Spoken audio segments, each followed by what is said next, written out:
मनुष्य दो ही प्रकार के व्यक्तियों के समक्ष झुकता है। एक वो जिसका वो सम्मान करता है और एक वो जिससे वो भयभीत रहता है। अब कोई व्यक्ति यदि आपके समक्ष झुकता है तो उसके पीछे कारण क्या है? आपके प्रति सम्मान या आपके प्रति भय, ये आपको समझना है। यदि आप ऐसा सोचते हैं कि उससे क्या अंतर पड़ता है कि भय हो या सम्मान, कोई मेरे समक्ष झुक तो रहा है। यदि ये आपकी सोच है तो आपको स्मरण करवाना चाहता। ये समय को बदलने में समय नहीं लगता। आज वो व्यक्ति आपसे भयभीत है, कल इस भय का अंत हो सकता है, या हो सकता है उसके पास अत्यधिक शक्ति आ जाए, कुछ भी हो सकता है। स्मरण रखिए, जो शीश भय के कारण झुकते हैं वो विरोध में सबसे पहले खड़े होते हैं, और जो शीश सम्मान में झुकते हैं वो आपके लिए शीश कटवाने के लिए भी सजे रहते हैं। तो सबको अपना बनाइए, किंतु भय का उपयोग करके नहीं, कर्म करके, सम्मान अर्जित करके।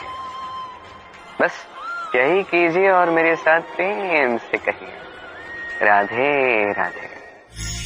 सुई की छोर पर एक छिद्र होता है जिससे हम इस धागे को निकालते हैं, और फिर इस सुई की सहायता से ये धागा वस्त्र सिलता है।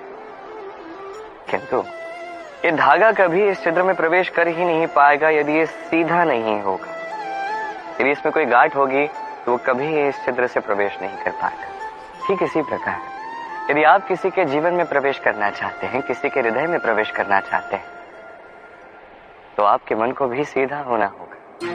इसमें कोई गांठ नहीं होनी चाहिए, अर्थात मन में कोई मैल नहीं होना चाहिए, कोई कुविचार नहीं होना चाहिए। यदि होगा तो आप कभी किसी के जीवन में प्रवेश नहीं कर पाएंगे, और यदि किसी भूलवश आप प्रवेश कर भी लेते हैं तभी उनके हृदय में कभी बस नहीं पाएंगे। स्वयं को धागे की भांति बनाएंगे, सीधा। मन में कोई भी कुविचार नहीं होना चाहिए, सबके प्रति मन में सद्भावना होनी चाहिए, शुभ विचार होने चाहिए। ऐसा करते जाइए, एक दिवस ऐसा आएगा जब इस समस्त संसार के हृदय में आप बसेंगे, और तब हृदय प्रसन्न होकर कहेगा, राधे राधे। सूर्य मुझे बड़ा भाता है, प्रतिदिन मुझे कुछ नया सिखा जाता है। कभी सूर्य को देखिए, 4 पहर तक ये अंधकार से लड़ेगा, फिर धीरे धीरे उदित होगा। पहले लाल, फिर केसरिया, फिर श्वेत रंग धारण करेगा, धीरे धीरे आकाश में ऊपर उठेगा और फिर समस्त संसार में प्रकाश फैलाएगा। ये सूर्य की तपस्या है, उसका धैर्य है, उसकी प्रतीक्षा है, उसका परिश्रम है, जो उसे संसार में सर्वोच्च स्थान मिलता है।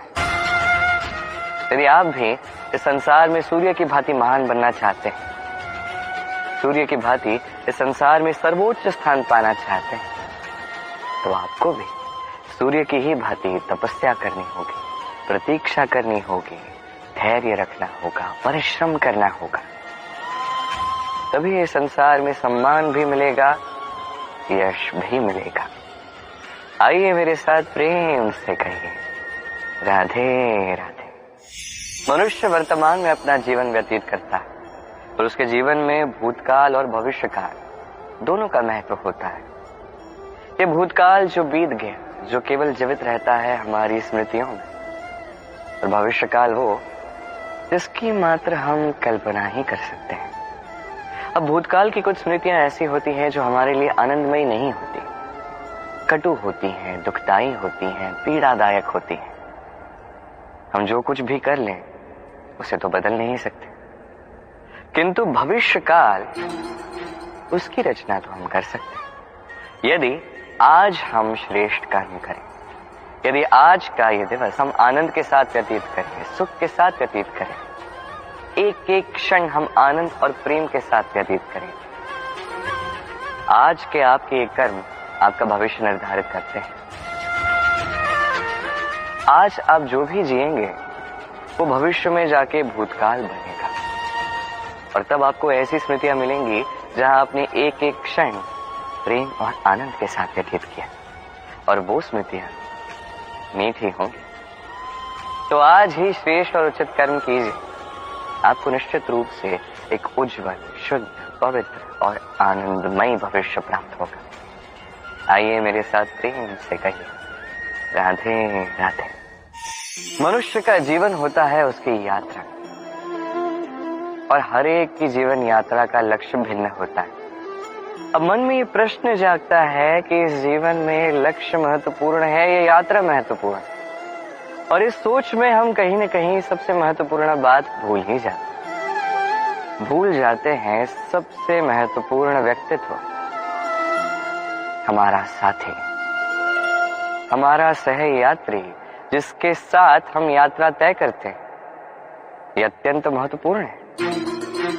अब स्वयं देखिए, मेघों से वर्षा की एक बूंद गिरती है, उसका लक्ष्य होता है धरा, उसकी यात्रा होती है समस्त वायुमंडल, किंतु उसे कौन सा साथी मिलता है उस पर देखिए कितना कुछ निर्धारित होता है। यदि उसे साथी मिलता है सीप, यदि वो सीप के मुख में जा गिरती है तो वो मोती बनती है, और तब लक्ष्य क्या बनता है?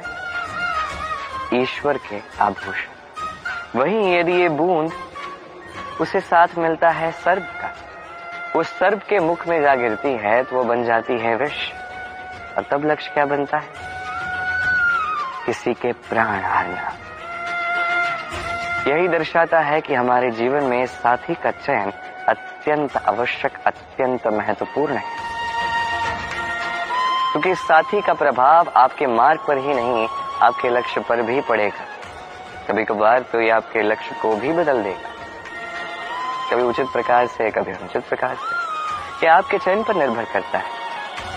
तो एक श्रेष्ठ साथी का चयन कीजिए और मेरे साथ प्रेम से कहिए, राधे राधे।